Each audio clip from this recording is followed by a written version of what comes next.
everybody.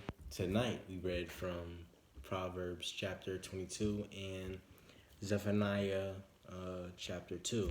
So from Proverbs, I liked verse 7. Can you read it? The rich ruleth over the poor, and the borrower is servant to the lender. And I like that verse because it's a reminder to not always be in people's debts, and to get up by your bootstraps, and get it on your own, because it's a bad feeling to always be like trying to owe somebody or always like that. So it's better off to get things on your own, and we're not trying to take the easy way out. I don't know. It's just a good life lesson to not always rely on others, I guess. Yeah. But at the same time, it's good to have a balance as far as assets and liabilities. I was talking to one of my uncles this evening, and he reminded me, he was giving me a narrative from a long time ago, and then he told me about how the Lord showed him Matthew 6:19 or 20, and it refreshed me, and it ministered to me in a different manner.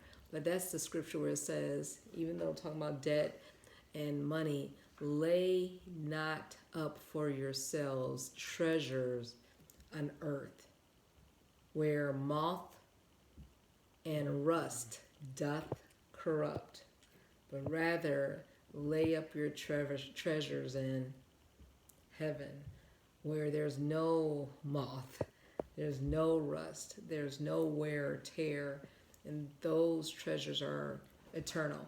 So if you're going to invest in something as far as some assets down here, always have that eternal perspective that, you know what, whatever you get, whatever you buy down here, you're going to leave it for someone else.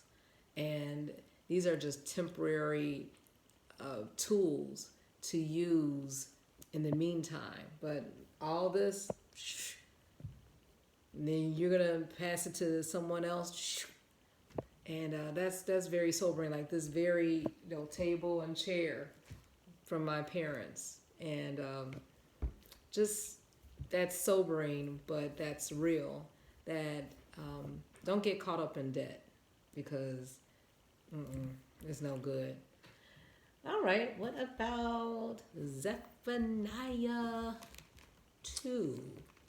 Well, there was one verse in verse 3 that says, "Seek ye the Lord, all ye meek." And that reminds me of Matthew 6:33. Seek ye the Lord first, his kingdom and his righteousness, and then all these other things shall be added to you. But keep him as a priority. And when you keep your focus on his kingdom and his desire and the will that he has for your life, then make sure, he just rest assured that he will give you some of the desires of your heart. But your needs will be met, because he owns a cattle on 1,000 hills, and everything is his. And stay meek and seek righteousness, seek meekness. It may be ye shall be hid in the day of the Lord's anger. We want to be preserved at all times, and we want to stay in his favor and not his anger. And he's merciful and loving kind forever. So seek him at all times. But remember to keep an eternal perspective. Anything else, son? I like that because it's a reminder to stay humble. Stay humble with humility and not any type of arrogance, because all this can be gone within a moment. Like I said, there was a student of mine, a mentee of mine, where she just lost her mother, and we're pretty much the same age. And all this doesn't mean anything right now in eternity. All right. Yeah. Have a good evening. Good night.